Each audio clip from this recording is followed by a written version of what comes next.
फैसलन जो महीनो उस्मान बिन मोहम्मद बिन मुगैरा का मुरसल हदीस आए युक्तल अजाल मिन शाबान इलल शाबान हत्ता इन्नर रजुल लयनकिहु व युलिदु लहु व क़द खरज इस्मुहु फिल मौत। कंजुल अमाल जामिल अहादीस फिरदौस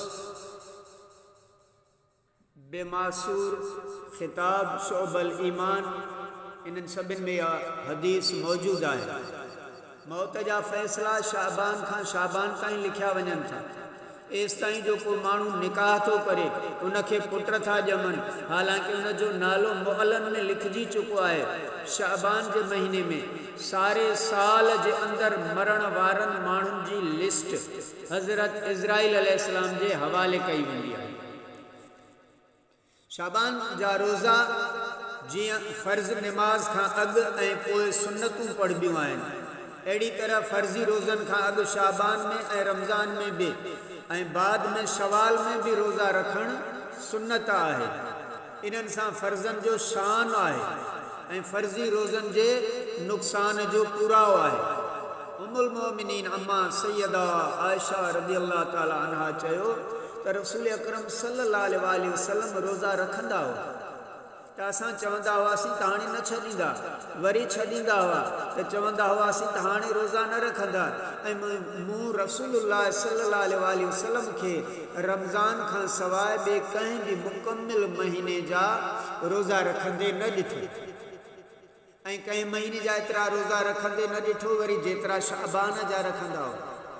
हज़रत अनस बिन मालिक रज़ियल्लाहु ताला अन्हुमा चयो त रसूल अकरम सल्लल्लाहु अलैहि वसल्लम खे अर्ज़ु कयो वियो, या रसूल अल्लाह, रोज़नि मां कहिड़ा रोज़ा भला? पाण फरमायूं शाबान जा रोज़ा रमज़ान जी ताज़ीम सबबु। वरी पुछो वियो त कहिड़ो सदको ज़ोर भलो आहे? पाण फरमायूं रमज़ान शरीफ़ में कयल सदको। असांजा महबूब सोना हबीब करीम सल्लल्लाहु अलैहि वसल्लम हर महीने में सियाम ऐं क़याम जो एहतमाम कंदा हुआ, पर जॾहिं शाबान शरीफ़ जी आमद थींदी हुई त पाण घणा रोज़ा रखंदा हुआ पर इबादत कंदा। ऐं सैयदा अम्मा आयशा सिद्दीक़ा रज़ियल्लाहु ताला अन्हा अर्ज़ु कयो, या रसूल अल्लाह, अव्हां जो प्यारो महीनो जंहिंमें अव्हां रोज़ा रखो था सो त शाबान आहे। फरमायूं इन्नल्लाह यक्तुबु अला कुल्लि नफ्सिन मय्यततिन तिल्का सन्नत फउहिब्बु अन यातियनी अजली व अना साइमुन। हदीस शरीफ आहे, तर्जुमो, अल्लाह ताला इन साल में मरण वारे हर जीअ मथां मौत शाबान में लिखे। मां चाहियां थो त मूं ते बि अहिड़ी घड़ी विसाल जी अचे त मां रोज़ेदार हुजां, गफ़लत खां बचो। हज़रत उसामा बिन ज़ैद रज़ियल्लाहु ताला अन्हुमा चयो त मूं अर्ज़ु कयो, या रसूल अल्लाह, अव्हां कंहिं महीने जा एतिरा रोज़ा न रखंदा आहियो जेतिरा शाबान जा? पाण फरमायूं शाबान रजब ऐं रमज़ान जे विच में आहे। माण्हू इन खां गफ़लत कंदा आहिनि, हालांकि इन में माण्हुनि जा अमल रबिल आलमीन वटि मथे खयां वञनि था। मां इहा ॻाल्हि पसंदि कयां थो त मुंहिंजा अमल इन हाल में मथे पेश कया वञनि जो मां रोज़ेदार आहियां। हिन हदीस पाक ते गौर फ़िक्र कजे त पाण करीम सोने आका सल्लल्लाहु अलैहि वसल्लम शाबान जे रोज़नि रखण जा कई इसरार सम्झाया आहिनि।